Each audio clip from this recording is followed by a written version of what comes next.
వందనాలు. అయ్యగారికి వందనాలు.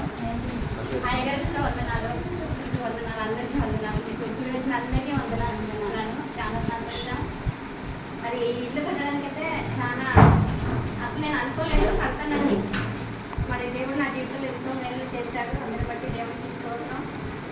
మరి చాలా అసలు నేను ఒకప్పుడైతే నేను ఇట్లా ఇల్లు కట్టుకోవాలి, ఇట్లా పంటలు వేసుకోవాలని నా ఆశ ఉండేది.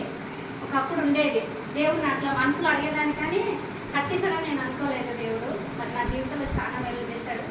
మరి సంఘాస్తులు ఎంతగానో ప్రార్థిస్తున్నాను. అయ్యగారు మరి ఎంతగానో ప్రార్థన చేశాడు మా కోసం.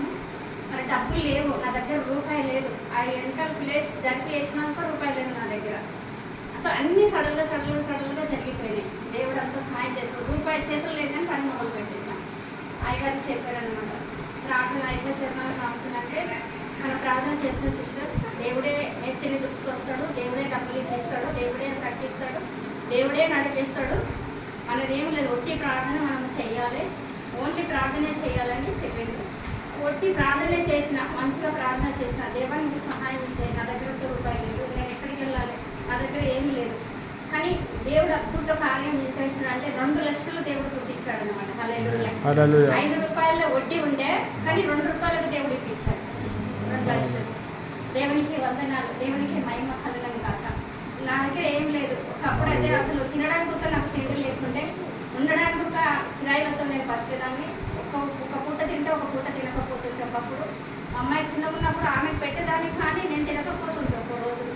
అసలు నేను ఇల్లు కడతానని అనుకోలేదు. అంటే దేవుడు చూపించేవాడు అనమాట.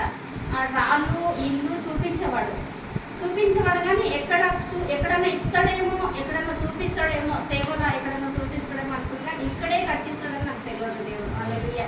మరి దేవుడే నాకు సహాయం చేశాడు అన్ని విషయంలో. మరి నాకు ఇల్లు లేనప్పుడు ఒక దేవుడు ఇచ్చాడు ఇల్లులకు, మరి దేవుడు కట్టించాడు. మరి ఇప్పుడు 4 లక్షల అప్పు దేవుడే నడిపిస్తున్నాడు. ఆయననే ఇచ్చాడు, ఆయననే నడిపిస్తున్నాడు. ఈ అప్పుకు మరి దేవుని నేను భారం వేశాను, ఉండి నడిపించాలని. మరి మంచి మేస్త్రి దొరికాడు, మంచి పని చేశాడు. మరి ఎంతగానో మరి అయ్యగారు నన్ను బలపరిచారు. మరి సిస్టర్ కానీ మరి సంఘస్థులు కానీ నన్ను బలపరిచారు.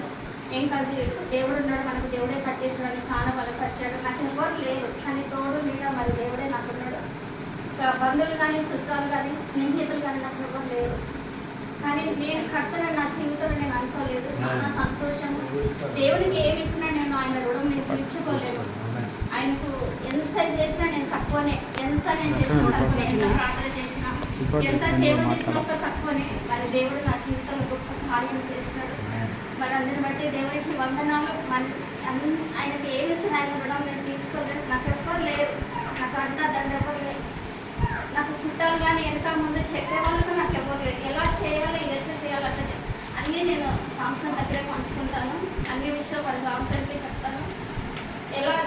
ఎట్లా దేవుడు నడిపిస్తాడు. సిస్టర్ ప్రార్థన చేస్తే ఆయనే నడిపిస్తాడు. మనది ఏం లేదు, ఒట్టి ప్రార్థన చేస్తాం, ఆయన ముందు నేను నడిపిస్తాడు అని చెప్పాడు. అట్లా చెప్పే వాళ్ళకి నాకు ఎవరు లేరు. మన అంత ఆత్మీయత అనేది దేవుడు నాకు ఇచ్చాడు. దేవునికి వందనాలు. మరి నాకు అంద తండ్రి, ఒక తల్లి నాకు నా దగ్గర ఉన్నారు. రేపటి నాటి నేను మా నాయన మరి ఆయన నా కుటుంబానికి రక్షణగా ఉండడం, దేవుడే రక్షణ ఉండడం, మరి నా పిల్లలకు మరి దేవుడే తోడుగా ఉండాలని మరి ఎన్నో విషయాలుగా దేవుడు నాకు హెల్ప్ చేసినాడు. అందరిని బట్టి దేవుడికి స్తోత్రం. మరి అయ్యగారికి చాలా వందనాలు. మరి ఎంత ప్రార్థన చేశాడు మా కోసం. అయితే మరి సంఘస్థులుగా చాలా ప్రార్థన చేసినారు, చాలా బలపరిచినారు. నన్ను చాలా బలపరిచినారు. చెప్పడం తక్కువ, చాలా బలపరిచినారు. అన్నీ సడన్గా జరిగిపోయినాయి. అన్నీ సడన్గానే జరిగిపోయినాయి. అసలు ఇంకా అంత అనుకోలే, సడన్గానే జరిగినాయి అన్నీ. నాకు దేవుడు అన్ని మేలు చేశాడు. అందుని బట్టి దేవునికి వందనాలు. దేవునికి మహిమ ఘనత చెల్లుడు కాక. ఇచ్చిన సాక్ష్యం దేవుడి నుంచి మంచిది. మరి సిస్టర్ గురించి నేను చెప్పాలి. మరి దాదాపు 2008, 2009 నుండి మన దగ్గర వస్తున్నారు. ఫస్ట్ హైదరాబాద్లో ఉండేవాళ్ళు. మేము సిస్టర్ ఒకటే దగ్గర ఉండేవాళ్ళం. అక్కడ రెంట్ పే చేస్తూ ప్రభువుని నమ్మిన తర్వాత, బాప్తిజం తీసుకున్న తర్వాత ఈ రూమ్ వచ్చి ఇల్లు వచ్చిందనమాట. 7-8 మెంబర్స్ సిస్టర్స్ ఎవ్వరికి రాలేదు, ఈ సిస్టర్కి వచ్చింది. ఒకవేళ ఈ ఇల్లు దొరకకపోతే ఇప్పటికి అదే హైదరాబాద్లో 10,000 కట్టాల్సి వస్తుంది. చాలా కష్టం. మేము ఒక్కటే పని చేయాలి. తర్వాత చాలా ప్రాబ్లమ్స్ ఫేస్ చేశారు. తర్వాత ఇంటికి వచ్చిన తర్వాత కూడా ఇంట్లో కూడా చాలా ప్రాబ్లమ్స్. ఇదే ఇంట్లో వాళ్ళ అమ్మాయి మ్యారేజ్ అయ్యింది. తర్వాత పిల్లలు పుట్టారు. ఇదే ఇంట్లో సేవా పరిచర్య జరిగింది. ఇప్పుడు సండే పరిచర్య కూడా ఇక్కడే జరుగుతూ ఉన్నది. హల్లెలూయా. మాకు వచ్చిన ఆశీర్వాదం మొత్తం సిస్టర్కి వచ్చేసింది. హల్లెలూయా. సండే ప్రేయర్స్ చేయడం వల్ల చాలా సంతోషం సిస్టర్. మరి మీరు మాతో పాటు ఉన్నారు, మమ్మల్ని నడిపించారు. మరి ప్రాబ్లమ్స్ వస్తే చాలామంది వదిలేసి దేవుని వదిలేసి లోకంలో వెళ్ళిపోతారు. కానీ మీరు మాత్రం దేవుని వాక్యం కోసం, దేవుని పరిచర్య కోసం ఈ ప్రాంతం అంతా తిరుగుతూ ఉంటారు సిస్టర్. నిన్న సాక్ష్యంలో ఒక వాక్యం లేక చాలామందిని విడుదల చేశారు, చాలామందిని రక్షణలో నడిపించారు.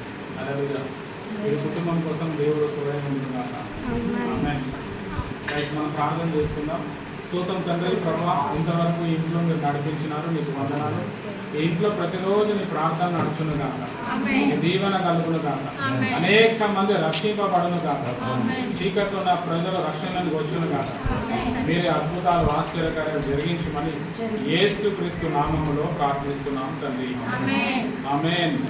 ప్రభు అయిన యేసుక్రీస్తు కృప, తన ఒక పరిశుద్ధాత్మ సహవాసం ముఖ్యంగా గృహస్థులకు మనకు సదాకాలం తోడ నడిపించును గాక. ఆమేన్. ఆమేన్.